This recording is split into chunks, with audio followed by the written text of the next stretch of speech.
Hey, what is going on, everyone? Vega here for SerpentX Tech, and in a previous video I showed you how to get these iPollo X1, which is in the shape or form factor of a graphics card, up and running just using Windows, right? Where we just plug in the USB into the Type A port and then manage it through a tool that iPollo provides, or iPollo, however you want to say it.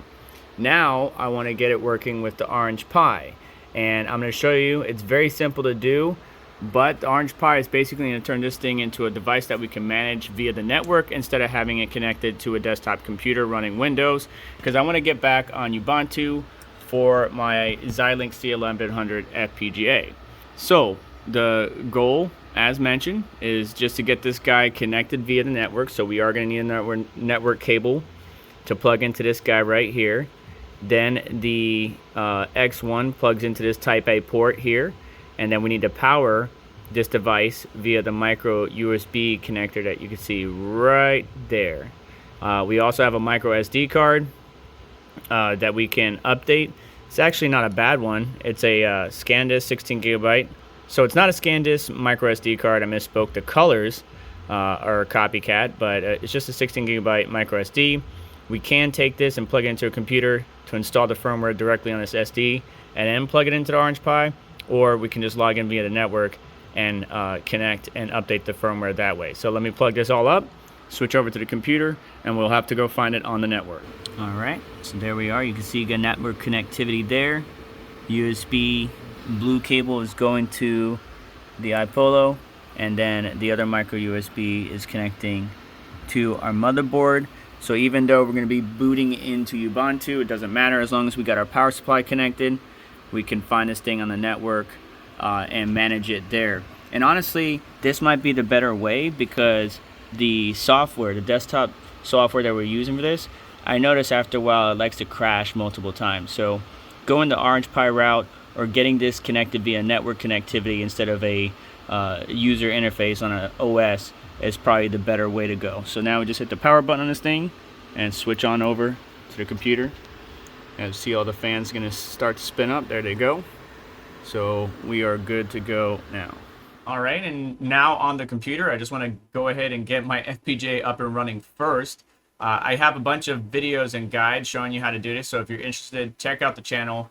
Some of the steps are applicable to various different models of FPGA, but it just depends. So let me do this real quick. All right, and there we are mining away. Again, FPGA guides. Team Red Miner makes it very easy to do, but I also show you how to do it with customized bit streams and stuff like that, getting in their Discord, so on and so forth. But either way, that's done. Now we got to find the miner. You can use their tool, iPollo tool version 1.37.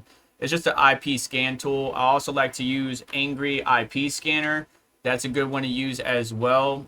Or you can just log into your router and find the IP for the machine. It might come up as some obscured name. Matter of fact, let's go look for it now. Here it is, showing up as iPollo. So I can just click that on my router and just put X1 just to make sure I know exactly what it is. Here's the IP address. And again, you can use their tool, Angry IP Scanner, your router, whichever you prefer. We just need to go to IP of that machine.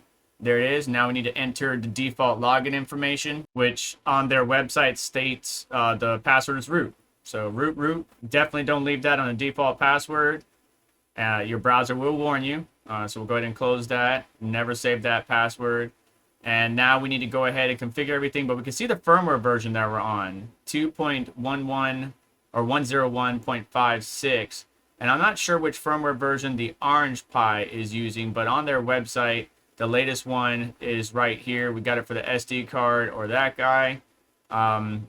I might want to update that, but for right now, you can see we actually have in the top right actual thermals, where the Windows tool wouldn't even show the thermals, or wasn't showing it correctly. I'm not sure why that was. Fan speeds around 1200 RPM.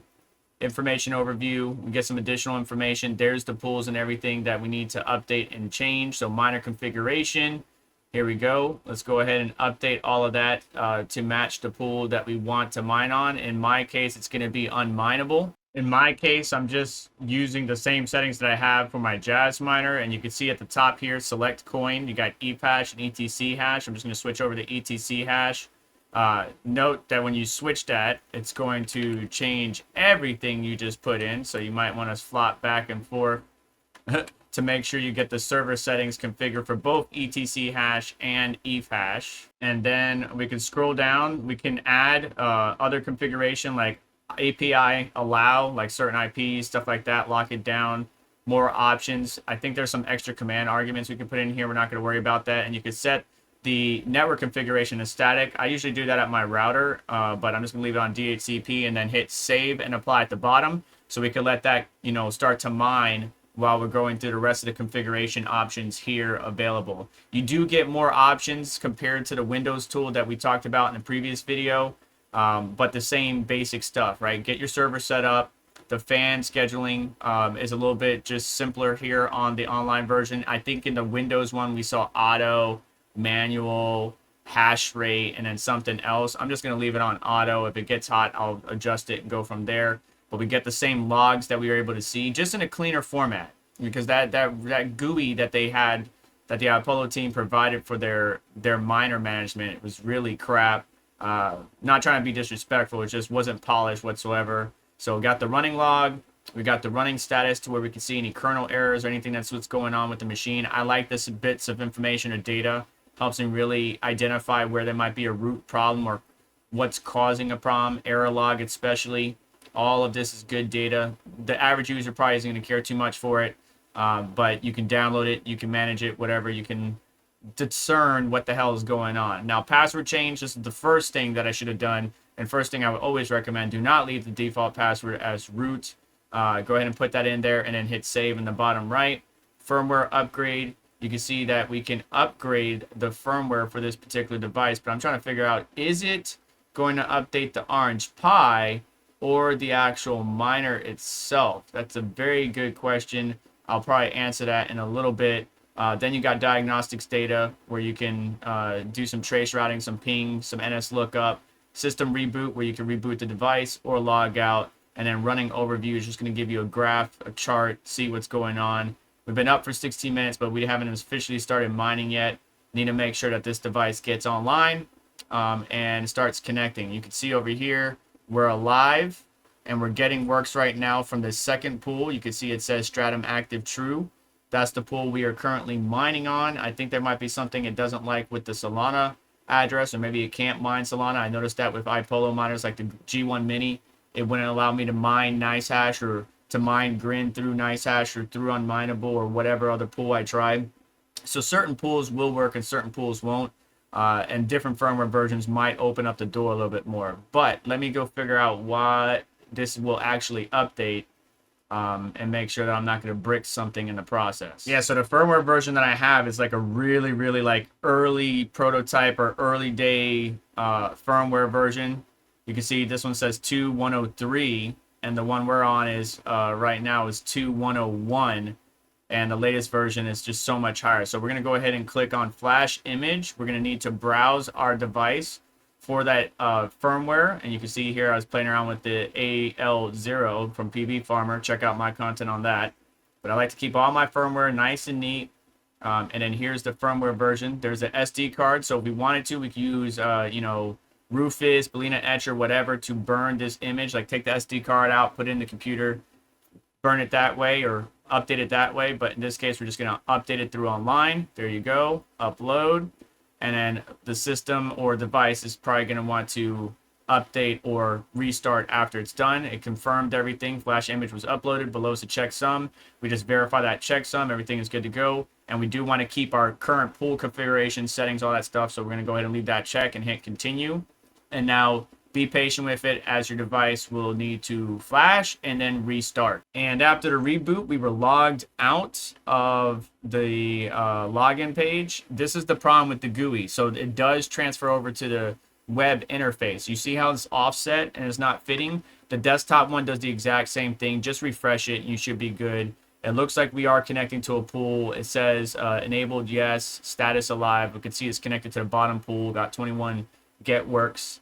No accepted shares yet, but just need to let it ride and make sure that this device is working as intended. It would be nice to have a dark mode. We can change the language in the upper right, but it would be nice to have a dark mode The iPollo team really needs to refine their tools, but I don't think that any updates are happening. But now the firmware is good to go. And by the way, look, the firmware version did not change. So that firmware was just for the Orange Pi. It didn't change anything on the iPollo X1 directly. Either way, though, the Orange Pi allows you, like in my case, to where I can have my cake and eat it too. I got my FPGA build back on Ubuntu, hashing away, but I'm using a power supply on it to power this device, and I'm just communicating to it via the Orange Pi device. Now, I don't see somebody buying a whole bunch of these and lining them up and just having a bunch of Orange Pis and connected, but are these devices like this, the X1 or any of the smaller at-home miners, interesting to you? Are you still looking and hunting for them? Let me know down in the comments section below.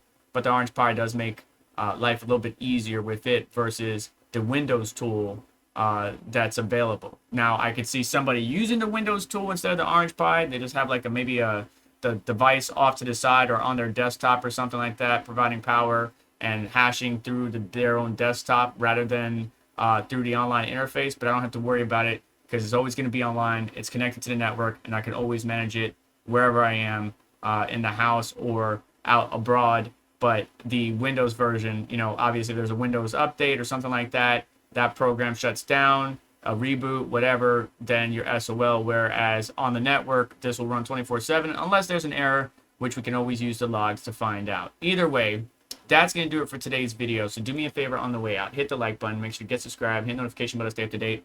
Well, check out additional links in the description to help support the channel and what we do here. And you just have yourself a wonderful day. Take care. I'll catch you next one.